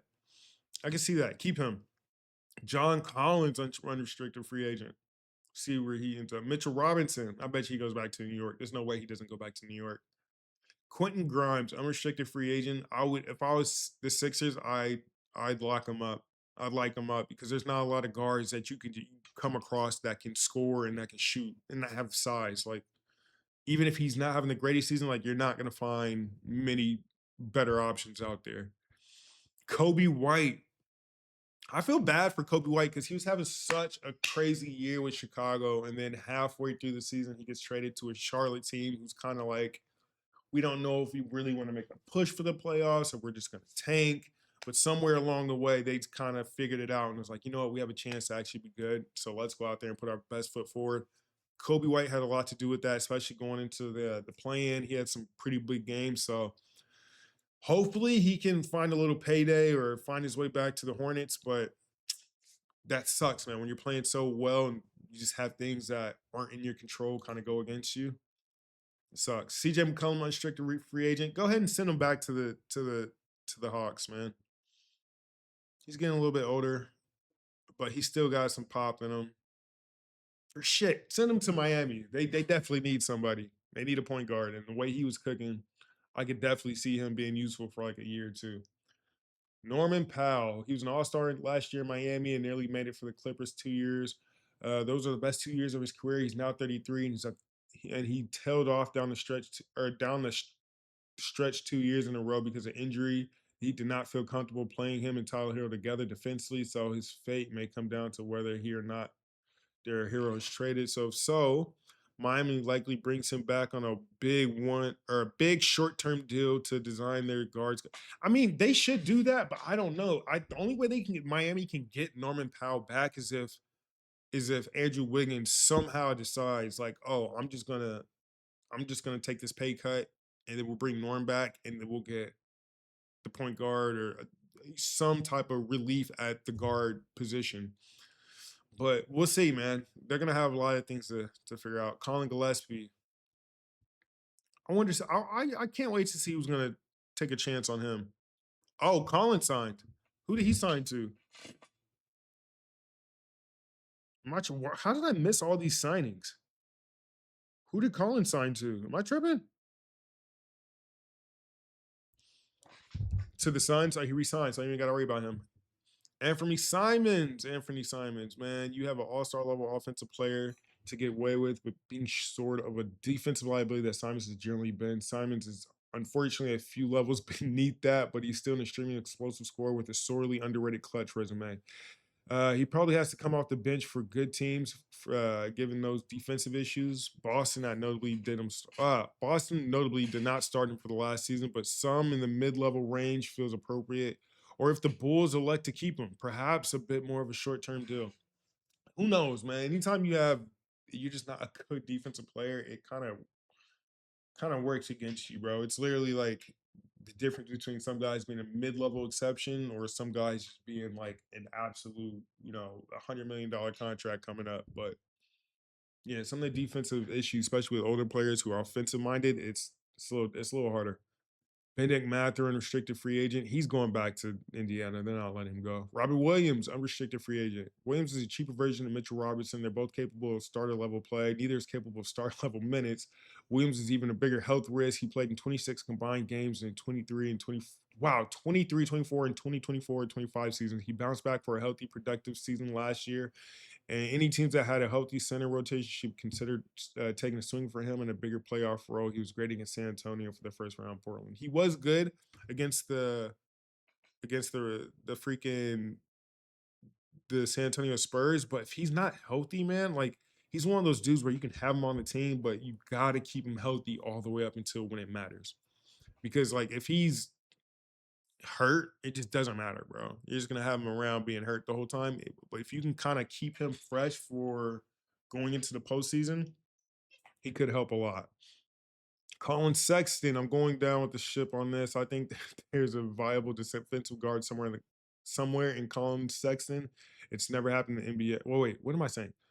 I'm going down with the ship on this. I think there is a viable defensive guard somewhere in Colin Sexton. It's never happened in the NBA, and it happened in college. He hasn't ever had real defensive infrastructure around him, but he has the tools. He improved in every other area of his game. He's a high-level bench scorer and borderline elite shooter who's grown substantially as a playmaker. Until it actually happens, though, he's stuck in this nice backup. Yeah, man. Colin Sexton definitely is a little psychotic when it comes to defense. You all seen that infamous clip of him like clenching his fist in summer league and like making that face trying to pick up full court. So I mean, I feel like Colin Sexton is kind of a product of just not being in the best situation to give him like the opportunity to really show what he's capable of. But that's the NBA. Like there's guys that are really good who just never make it onto the right team at the right time in the right place. And then there's guys who are just kind of like they're really good, but they just keep bouncing around because they're just always in the wrong place at the wrong time. So speaking of that, Tobias Harris.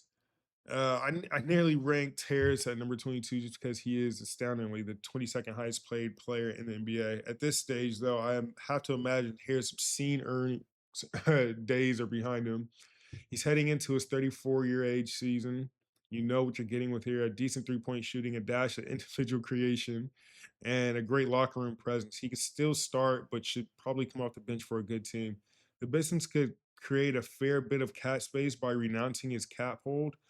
And so don't be surprised if he either has to take a discount or seek employment elsewhere. That is literally what's been happening to Tobias his entire career. He will have very good seasons, but just enough to where like he's valuable to a certain extent, to where like he's just valuable enough to trade, but not like valuable enough to hold on to. And he's just been kind of in that middle gray area his entire career to where it's like how many teams has Tobias been on? He's been on like 10 different teams and he's been a starter on damn near every single team. He's had really good seasons, has been like a focal point of the team during the year, but just like to the point where he's just a journeyman because somebody else wants him to do what he's been doing so that they could trade him to the next team. So it's just like it's this weird place he's in, but that's kind of been his whole career. He really had a really good postseason with the Pistons. I mean, he kept them afloat through multiple games. kind of got them to as far as they went, because without him, they probably would have lost to Orlando in that first round. But man, that sucks. I hope he gets onto a good team and gets like an actual shot to play, deep into the playoffs again and have a shot at going for a ring. Because guys like this deserve it, man. He's been through so much bullshit that like he needs to at least get to the finals once. Kelly Oubre, another dude. I think he'll just probably go back to Philly. I mean, he's kind of in a similar situation. Yep. He's somehow similar to Tobias Harris, that he could start on some teams, but he's probably the best suited to a high-end bench role. It's hard to imagine Philadelphia affording both Oubre and Grimes. They want to duck the tax, so Oubre seems to be gettable. He's a serviceable enough wing defender who doesn't make enough threes, but takes plenties and finds 15 points every night. We're not exactly reinventing the wheel here, but with wing depth, this will always be valuable. Harris, just a little more reliable shooter. Yeah, that's about right. I mean, Harris shoots it a little bit better than him, but they do essentially the same fucking thing.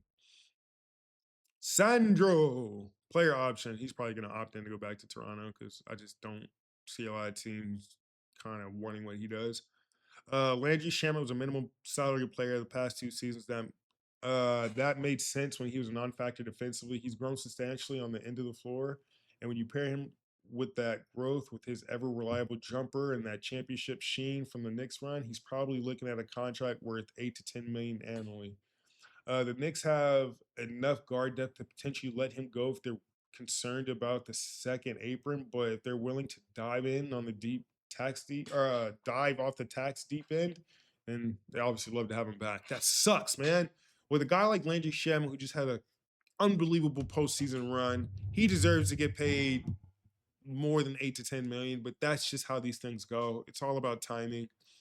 Um, he's definitely put himself on the map. I mean, there's definitely going to be more teams that are going to want to inquire about him, because I mean, when you can shoot like that, and he's been known as like a bench player the last couple years. I played 1 year in 3 months with Landry, and he was a great locker room guy, cool dude, can shoot the ball, but he's just never had the opportunities he has until he went until he went to New York. But we'll see, man. I mean, because it's like one of those things, like if he gets a $10 million contract in New York, that's not going to be the same type of $10 million if it was like somewhere, let's say in like Texas or Florida. So, I mean, could he go to a different team who could potentially offer him a little bit more than that, and he start to make his money back? Potentially, but we'll see when the rest of these dominoes start to fall. He could be in a good position because everybody needs shooters. Keon Ellis, free Keon Ellis became the cause of the celebration of the NBA hipster community when he was wasting away on Sacramento's bench. Then he got to Cleveland, and Kenny Atkinson didn't trust him either. He's a plus defender, but fairly small. And while he's reliably makes threes, he has very little else to offer offensively. He's a niche player. Stick to him on the team with a bunch of creation and need for point to attack defense. The Lakers have come to mind, and he's still potentially a pretty useful. Ask much more of him, and you'll probably get disappointed. Yeah, that sucks. Small size, and you can't do anything else besides shoot threes. It's hard to find roles for you. Damn, there's a bunch of dudes. Unrestricted free agent. Mark Williams, Dwayne Wade, Jose Alvarado, DeAnthony Melton, DeAndre Ayton. Good God, bro. What do you do with a player who can range from high-level starter to borderline unplayable over the course of a single game?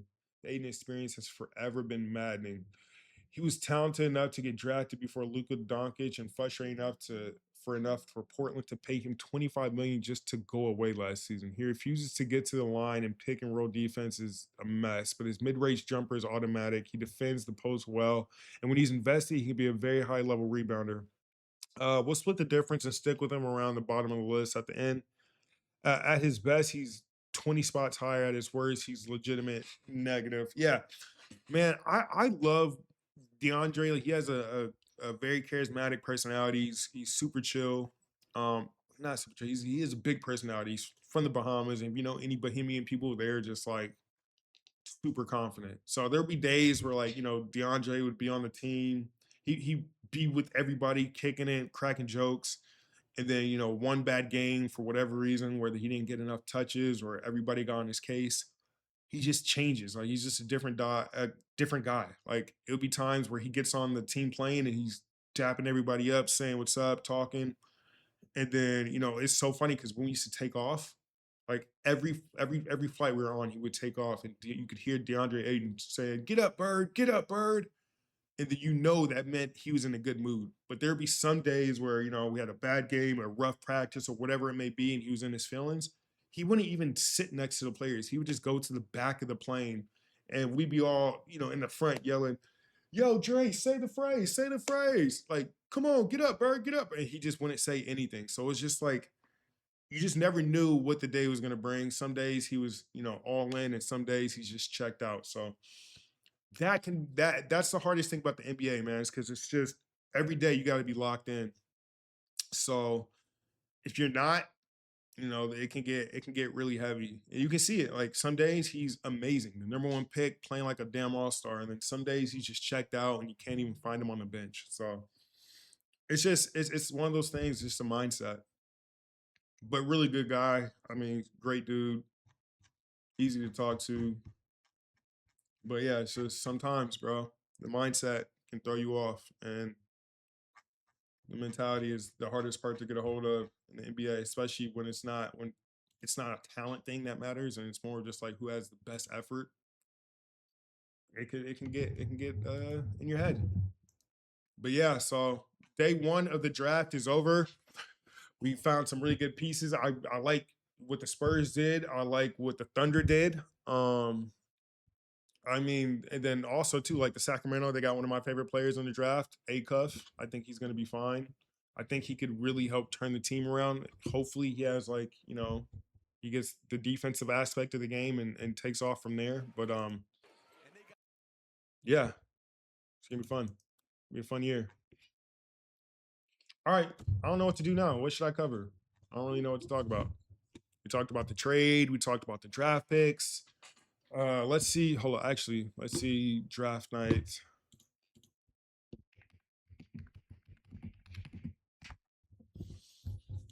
Let's see who's available to take. The best players: Isaiah Evans, Duke, guard. I remember him. He was a shooter, right? Oh, Henry Vassar. I remember him because I got him on my team, and he was from North Carolina. He wasn't too bad. He wasn't too bad. Malik Thomas, Trevor Brazil, Reggie Saunders. I don't know any of these names. Jaden Bradley, Arizona. We'll see. I don't know. We see what these teams do. It's hard for me to see, like, because it's so much to keep up with all these freaking these prospects, trying to figure out what they do, who could use them. I need to see who picks who, and then just kind of suss it out, kind of sort it out from there. You get a better feel of just everything. But I'm telling you, bro, the draft, it's a lot of work, bro. It's a lot of due diligence you need to do. You need to do all your homework so you can make the most educated, informed pick that you possibly can. Not so much about like who's the best player out of here, but who in this draft can help our team do what we're missing. And not so much like, well, he's just the best player on the board. And I know that's always been the thing that a lot of teams say. We need to take the best player on the board.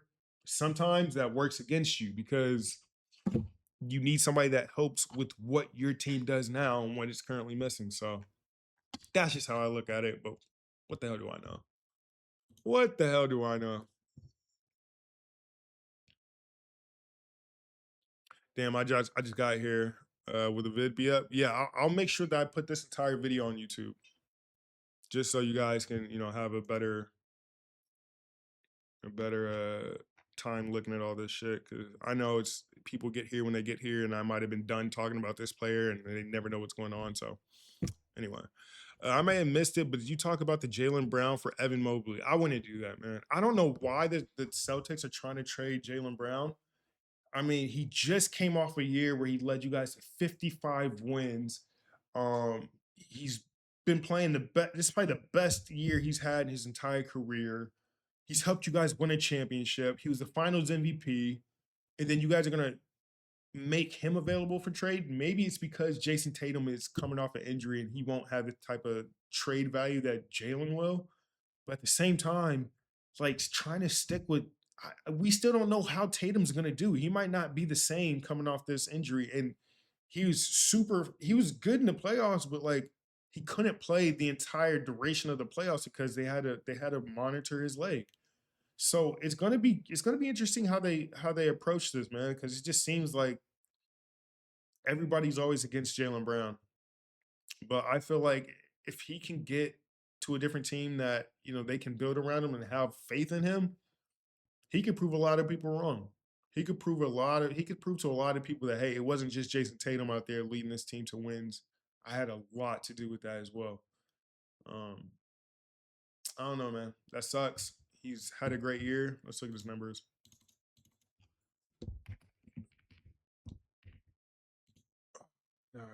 NBA reference. I don't care about none of this.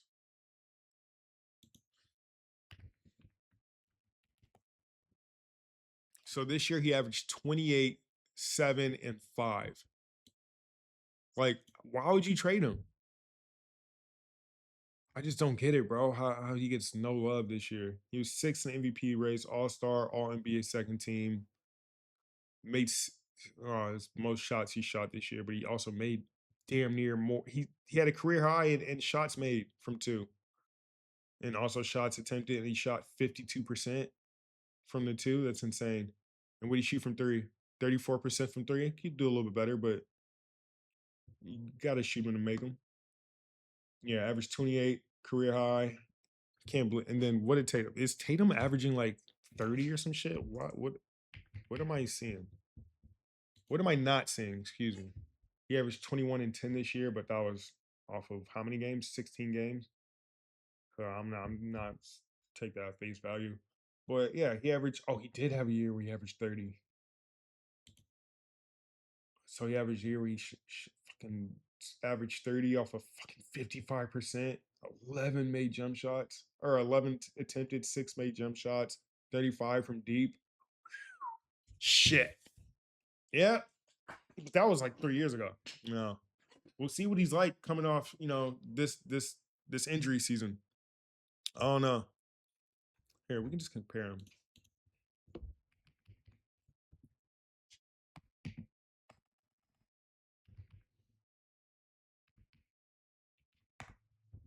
Let's just compare him.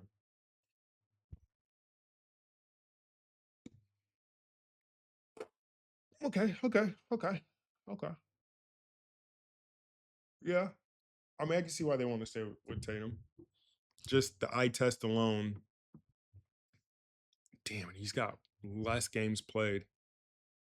Yeah. I can see it. Okay, fair enough. It's not crazy to think. What's his career high? 50. It's pretty good though. Pretty good. But yeah, man. What should I do now, y'all? I don't even know what to do anymore. Sucked should have committed to trade. Well, here's the thing. So months ago during the trade deadline, I was talking to one of my homies and they were saying that like, oh, Giannis wants to go to Miami.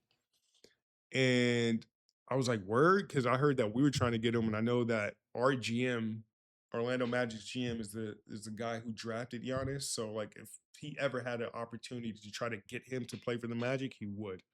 So I was already under that guise of like, oh, okay, if Giannis wants to trade, then I can guarantee the Magic are going to probably be one of those teams that are probably going to make a run for him.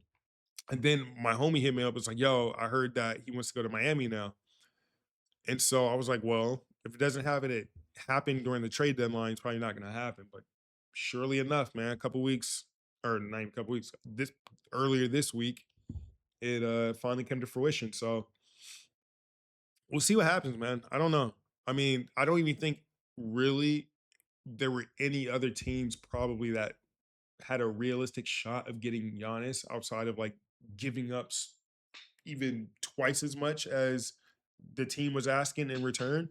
So I just think most teams weren't ready to do that. and like the only team that probably is getting ready to like actually make depart or at least give away one of their really good players is like Miami. Yeah, is Tyler Hero as good as Giannis? No. Nobody in the league would be a fair trade with Giannis. Like, I don't think there's one player that you could trade for Giannis. I'd be like, yeah, that was a fair swap. Like, he's top 20 best player of all time. There's not going to be too many players that you could trade for him and get the same type of value back. But I think with how Giannis plays, I think it's all about like the fit. And he looks he looks like a Miami culture type of guy. Miami looks weak on paper. Yeah, I didn't think they were going to be a contender. I didn't think just because they get Giannis, just because they get Giannis, I didn't think that was going to make him into like the Heat into a contender.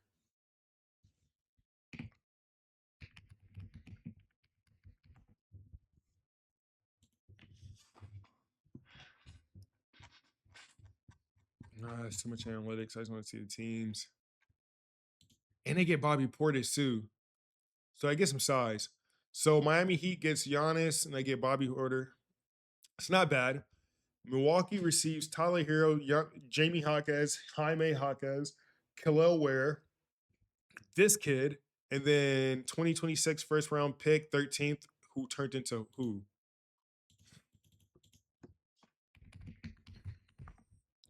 Who's that?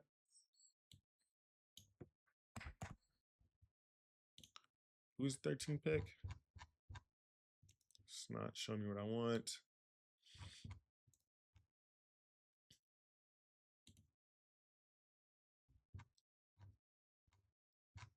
Bro, show me the draft.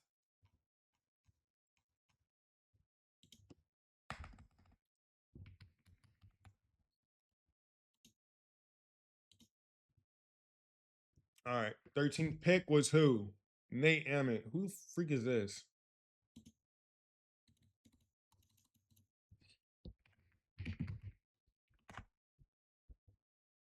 Oh, yeah. This kid. Okay, we looked at him last night. To improve your NCAA tournament resume. Oklahoma's going to have So he goes to Milwaukee. to continue to play big-time ball. And knocks it down at the horn. Looked like he was going to have to throw up a prayer, squared his shoulders, and buries it from way downtown. Well, the calm demeanor of this talented freshman in the present. In traffic, count it. Boy, Nate Emmett has been a tough handle. Yeah, I feel like this is the kid that was like super raw. Takes on the bump. Late in the shot clock, pump fake, and it really looks like he's getting into his. He has good size though. From the field, 40% from three. That's downhill attacking that late clock poise. From Hubbard, I'm bringing the bigs into the ball screen action. Yeah, that's a tough look right there. Well, the defense by Boswell saved it behind the back. Back to Boswell. And the jam. Put that in your Sports Center top. Wow. Throws it behind the back, but it's the rest of his teammates running their lane, and you get rewarded up top. Terrific work by Tennessee in transition. This building, as Emmett launches a long line. Well, he has like he has a skill set. He still seems a little bit raw. But I mean, he's gonna have a lot of opportunity to get a lot of run, a lot of reps, so that could be good for them.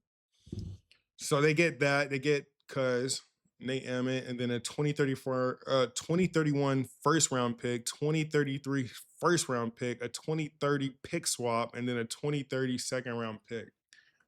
God dang. Damn, my son is gonna be like he's gonna be a grown-up by the time this rolls around. Or is it 36? Is he graduating 36 or 33? I think it's 33. Nah.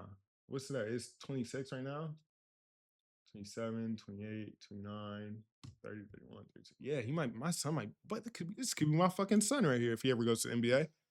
It's a completely huge stretch for now. But anyway, so I don't know, man. You receiving Giannis, you're never going to get the same type of value that you just gave up for Giannis. So it is what it is. You're just going to have to figure out the next step in seeing what you do for your guard situation. I mean, if you're going to give up this guy and then Norm Powell walks away too, like That's going to be a big gap, but you're also going to have this guy probably handling the ball a shit ton. So you just need a couple other pieces, and essentially this team will be the Miami Bucks. So who knows? A big trade. Was it worth it? Only time will tell. But all right, y'all. I'm gonna get out of here. I'll be back tomorrow. I will try to upload this entire video to YouTube just so that you guys can have something to come back and look on. And then, yeah, like I said, if you guys want to follow my Discord, go into my Discord. You guys can drop whatever content, whatever basketball content questions that you guys have, and then I will for sure use that as like, something I can use for the next stream session. So, yeah, I'm gonna get out of here. I don't know what to do for the rest of the day. Yeah, I got the kids with me now. But yeah, you guys have a good rest of the day. I'm gonna get out of here. Watch the second part of this draft and then review that tomorrow. Maybe oh, what's that? Today's Wednesday. Okay, no, tomorrow, Thursday is the World Cup for USA as a World Cup game. So who knows? Might react to that. But for the most part, you guys have a good day. I'm gonna get out of here. Enjoy your Wednesday. Peace.